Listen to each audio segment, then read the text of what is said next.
চালানোর জন্য আমার হকারি করতেই হবে, নাহলে আমি বাঁচতে পারবো না। যদি হকারি আমি বন্ধ করে দিই তাহলে বাবার চিকিৎসা করা বন্ধ হয়ে যাবে। আমরা এই পোস্টটি ফেসবুকে দেখতে পেয়েছি অতীন্দ্র চক্রবর্তীর কাছ থেকে। অতীন্দ্র চক্রবর্তীর এই পোস্টটি খুব ভালো লাগলো। দাদাকে অসংখ্য ধন্যবাদ এইভাবে পরিবার পাশে জানানোর জন্য। আমরা আপনার পোস্টটি দেখে ওনার বাড়িতে আমাদের স্বপ্নের গান টিম পৌঁছে গেছিলো।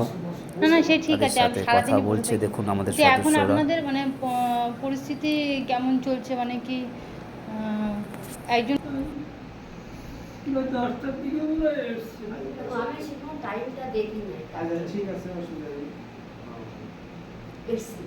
আচ্ছা, তাহলে আপনাদের এখন মানে আরে না, ওটা ওরকম কোনো ব্যাপার না। এই কবিতা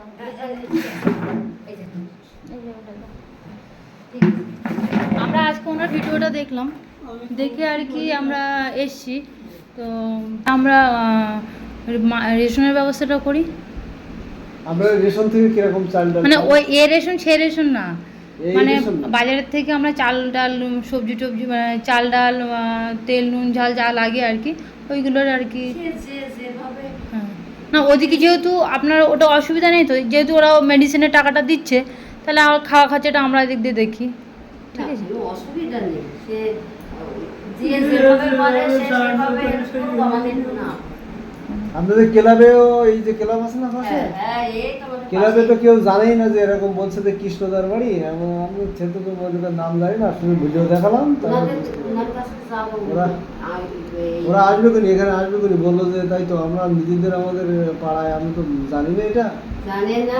ওনার মানে এই ক্লাবের প্রেসিডেন্ট হলো আমাদের এই বড়দা, সাদা যে বাড়িটা উনি জানেন। কিন্তু আমি এই উপলক্ষে কোনোদিন ক্লাবে যাই না। এখন দাদার কাছ থেকে আমি বড়দার কাছ থেকে, আমি বড়দা বলে ডাকি, দাদার কাছ থেকে না শুনে আমি ক্লাবে যেতে না না না যাওয়া যায় না, যাওয়া যায় না। প্রেসিডেন্ট উনি ক্লাবেরই, উনি আমার এ পর্যন্ত অনেক টাকায় হেল্প করেছেন। আপনাদের বলাতে তো আমার অসুবিধা নেই, অনেক টাকা হেল্প করেছেন। সেই যেদিনকার প্রথম ডাক্তারের কাছে নিয়ে গেছে সেদিনকার 500 টাকায় প্রথম ছেলেরা ডেকে দিয়ে বলেন কি যা বাজার করে তোর মানে রান্না করে খেতে পারছে। এই সেদিনকারের থেকে শুরু হয়ে গেছে আর এই পর্যন্ত উনি প্রত্যেক মাসে মাসে আমার 2000 টাকা করে দেয়, প্রত্যেক মাসে। মিথ্যা কথা বলবো, এই জায়গার মানুষ যে যেমন পারে সে তেমন দিয়ে, তা নাহলে আমি এই 9 মাস 10 মাস আমি কোনো রকম টিকিয়ে রাখতে পারি না। ডাক্তার কি বলছে এখন? ডাক্তার কি বলছে? একটা টাকা ডাক্তার কি বলছে এখন? এখন ডাক্তার দেখাচ্ছে আগে থেকে একটু ভালো। এবার ডাক্তার আগামী দিন আপনার কি ডায়ালিসিস চলছে? হ্যাঁ, ডায়ালিসিস সপ্তাহে 3 দিন চলে। সপ্তাহে 3 দিন? বাবা, এই যে এখান থেকে কোথায় যেতেন? বিরাটি।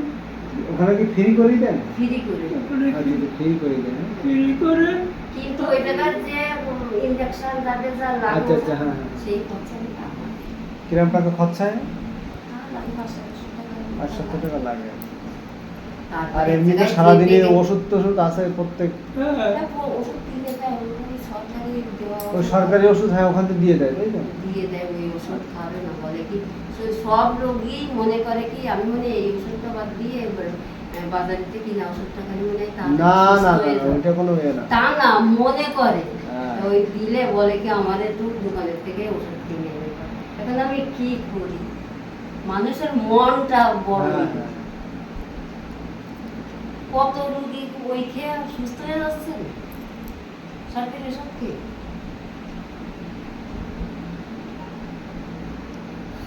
ঠিক আছে।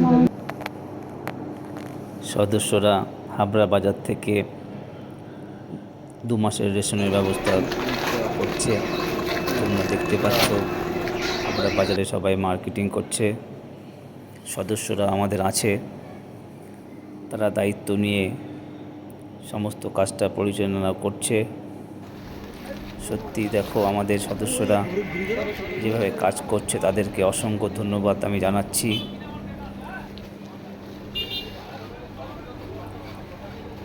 স্বপ্নের উড়ান এইভাবেই মানুষের পাশে দাঁড়িয়ে আসছে বিগত 5 বছর ধরে। যখন আমরা দাসো কোনো দুস্থ মানুষ পরিবার খবর পাই, তাদের পাশে আমরা পৌঁছে যাই। যতটা আমাদের সাধ্য আছে আমরা চেষ্টা করি সেটা করতে। আমরা যেটা করি আমাদের মন থেকে করি। তো আশা রাখবো বন্ধুরা, তোমরা যারা ভিডিওটি দেখছো, তোমরা যদি মনে করো আমাদের সাপোর্ট করতে পারো, তাহলে আমরা হয়তো আরও ভালো কাজ আগামী দিনে করতে পারবো। কারণ এরকম কাজের খবর অনেকই আছে আমাদের কাছে, কিন্তু অর্থনৈতিক কন্ডিশনের জন্য হয়তো আমরা সবসময় পাশে দাঁড়াতে পারি না। তো আশা করি বন্ধুরা, তোমরা যদি সত্যি আমাদের ভিডিওটা ভালো লাগে কমেন্ট করবে এবং শেয়ার করবে, যাতে আমরা এরকম কাজ আরও বেশি করে করতে পারি। সেটা জানি তো।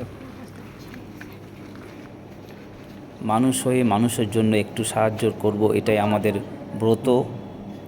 যদি কিছু করতে পারি মানুষের জন্য তাহলে হয়তো ভালো লাগবে। বিশেষ করে অসহায় মানুষ,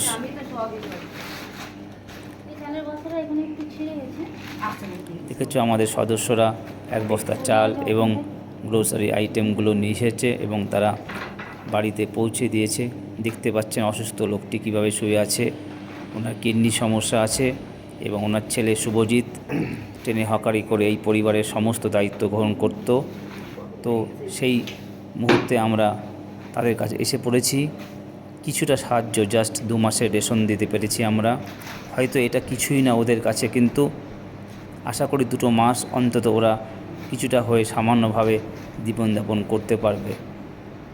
এবং শুভজিতের আগামী দিনের ভালো পড়াশোনা হোক সেটা আমরা চাইব, এবং শুভজিতের ফ্যামিলি, তার বাবা মা সবাই যাতে ভালো থাকে এটা আমি কামনা করি। এবং যারা যারা আমাদের ভিডিও দেখছো তাদেরও বলবো, তোমরাও যদি পারো অবশ্যই তাদের সাহায্য করো, এই পরিবারের পাশে দাঁড়াও। ধন্যবাদ সবাইকে।